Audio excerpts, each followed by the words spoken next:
Après la phase d'audition des victimes, le procès des massacres du 28 septembre 2009 passe à une autre étape, à une autre phase qui est la phase d'audition des témoins. Vous avez été nombreux à me poser la question de savoir comment est-ce que va se passer la phase d'audition des témoins et dans cette vidéo, nous vous disons tout, suivez.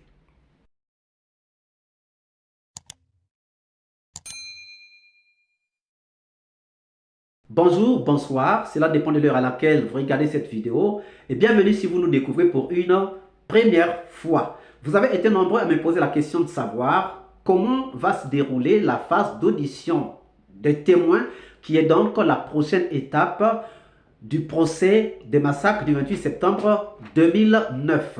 Mais avant tout, j'aimerais vous laisser donc ces petits extraits dans lequel le président du tribunal est en train d'annoncer que nous passons à une autre étape. Suivez. Hier, au Conseil de nous faire parvenir toutes les parties civiles qu'on pouvait entendre aujourd'hui. Comme la liste est finie, ou les différentes listes, pratiquement on a personne maintenant pour entendre. Monsieur le Président, avec votre permission.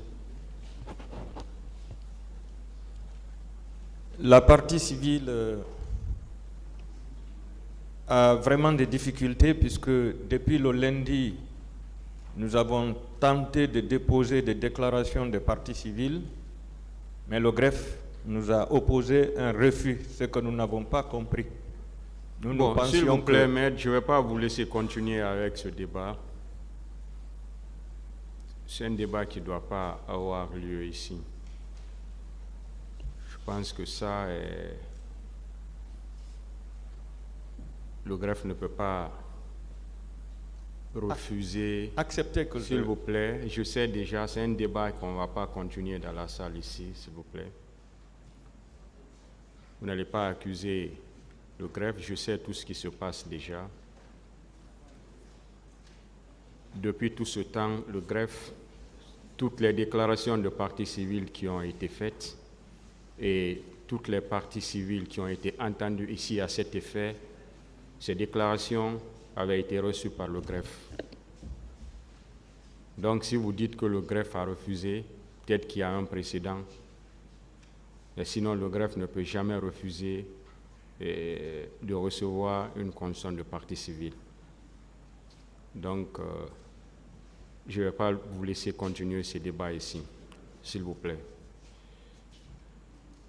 Donc, je demande une suspension, Monsieur le Président, pour que nous retrouvions, s'il vous plaît. Je pense qu'on va se limiter là pour l'audition des parties civiles.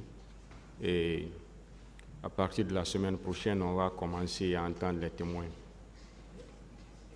Vous venez donc de suivre le président en train d'annoncer la prochaine étape du procès des massacres du 28 septembre 2009. Et donc là, nous pouvons répondre à votre question. Vous avez posé la question de savoir comment va se passer, comment va se dérouler la phase d'audition des témoins, donc la prochaine étape. Et donc, nous allons parler sur 10 points. Nous allons essayer de comprendre tout ça sur 10 points. Le premier point, qu'est-ce qu'un témoin? Parce qu'il faut le savoir. Un témoin, en fait, est une personne qui a vu ou entendu quelque chose et qui peut le reporter ou encore le certifier. Donc, c'est une personne entendue dans le cadre d'un procès qui est capable donc de certifier ou rapporter ce qu'elle a vu ou ce qu'elle a entendu. 2. Un témoin est-il obligé de témoigner? En réalité, tout citoyen est tenu d'apporter son concours à la justice en vue de la manifestation de la vérité. Du coup, un témoin appelé par un tribunal est donc obligé de se présenter en vue d'être auditionné, à l'exception donc des agents diplomatiques et consulaires, à l'exception aussi des personnes tenues au respect du secret professionnel, comme les avocats, les médecins, les ministres des cultes et aussi les présidents de la République. 3. Qui peut témoigner? Tout individu qui possède la connaissance personnelle d'un événement peut en témoigner devant donc un tribunal. 4. Comment le témoin donne-t-il son témoignage? Le témoin est tenu de donner son témoignage spontané, sans être interrompu. On lui laisse le temps de parler, de raconter ce qu'il en sait donc de l'affaire. Et que se passe-t-il en cas de refus de témoigner? En cas de refus de témoigner, le témoin se voit infliger une amende. En Guinée, je ne sais pas combien ça coûte, mais en France, c'est 3 750 €. Et qu'en est-il si le témoin fait un faux témoignage? En cas de faux témoignage, le témoin se voit infliger une lourde amende. En Guinée, je ne sais pas combien ça coûte, mais en France, c'est 75 000 € d'amende pour un faux témoignage. 8. Que bénéficie ou de quoi bénéficie le témoin? Le témoin n'a pas de salaire, mais le témoin reçoit de la part du tribunal le remboursement de son transport. S'il a pris un train pour aller témoigner, s'il a pris un avion pour aller témoigner, s'il a pris un bus pour aller témoigner, le tribunal rembourse donc le billet de transport du témoin. Et si la personne est payée journalièrement, le tribunal rembourse aussi à la personne son salaire journalier. Maintenant, quels sont les droits du témoin? En fait, le témoin n'a presque pas de droits. Il vient, il témoigne, contrairement au prévenu. Donc, le témoin n'a pas le droit d'un avocat, ou n'a pas droit à un avocat. Le témoin n'a pas droit d'accès au dossier. Le témoin n'a pas le droit de silence, ou le droit au silence.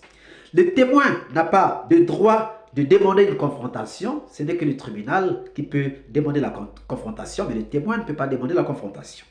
Le témoin n'a pas le droit de demander l'annulation d'un acte ou une pièce de procédure. Le témoin n'a pas le droit de demander un acte de contre-expertise. Ça veut dire que le témoin ne peut pas dire que non, je ne suis pas d'accord avec ça, je demande une contre-expertise. Non, il n'a pas le droit de le faire. Le témoin n'a pas le droit de contrôle judiciaire ou encore le droit de porter un bracelet électronique. Maintenant, le 10e point, comment se passe ou comment se déroule donc cette phase? Ça commence par la remise au niveau du tribunal des listes des témoins. C'est-à-dire chaque partie concernée par le procès va produire sa liste des témoins. C'est-à-dire le ministère public qui représente donc les personnes qui représentent en fait les victimes qui a porté plainte, disons qui a porté plainte, va fournir sa liste des témoins qu'il veut faire comparaître, qu'il veut faire témoigner par rapport à certains accusés. C'est-à-dire, si par exemple, le ministère public a trouvé des témoins qui peuvent témoigner contre ou bien pour un accusé, le ministère public met sa liste ou fait la liste de ces témoins et la dépose au niveau du tribunal.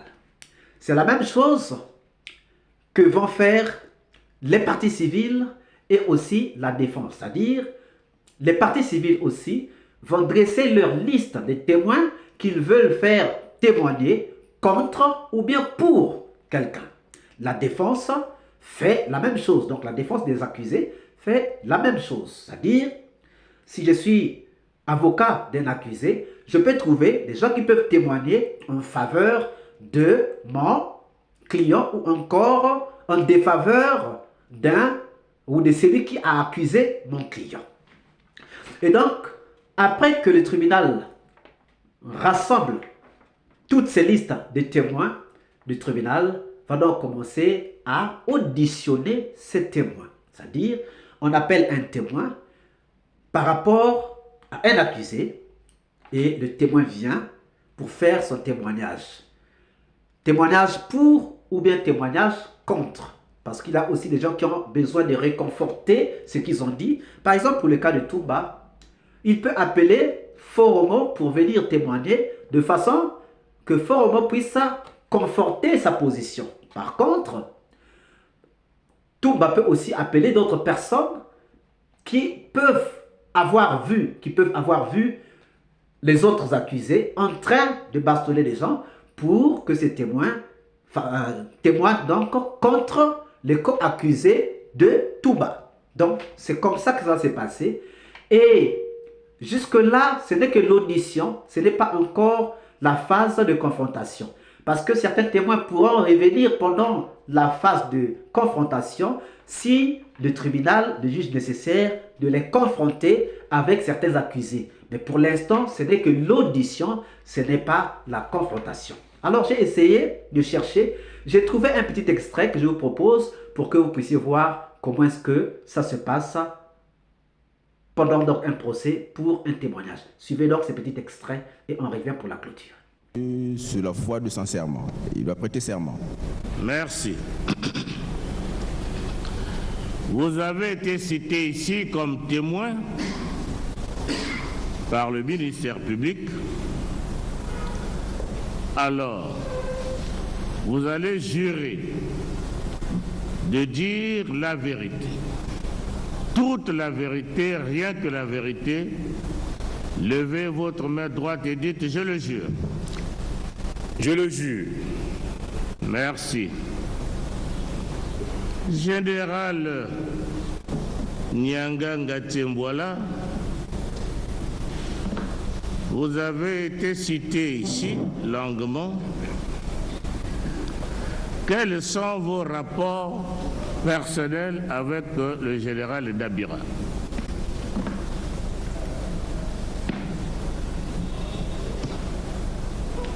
Excusez.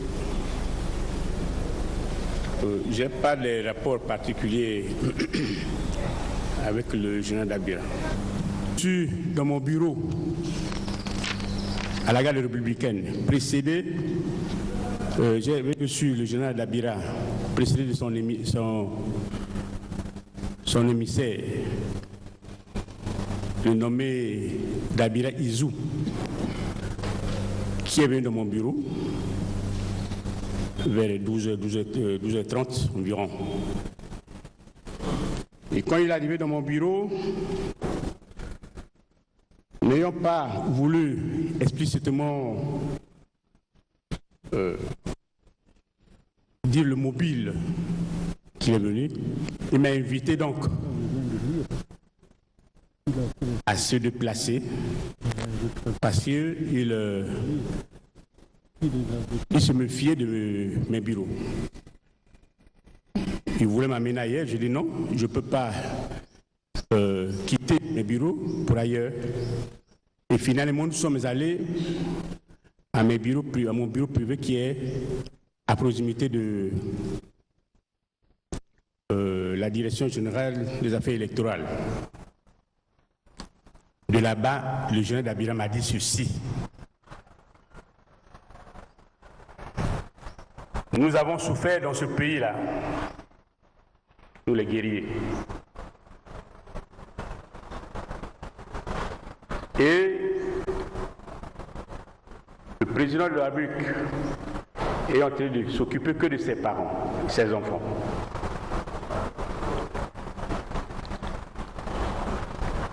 D'une part. D'autre part, l'avenir d'Emboshi. L'avenir d'Emboshi. La veillée. L'avenir d'Emboshi. et qu'après, Sasuke fait que serait les Mboshi. Il faut qu'on réfléchisse. Je lui ai dit, mais on va réfléchir comment? Il dit, c'est notre frère, nous ne pouvons rien faire. Il faut qu'on fasse comme au Rwanda.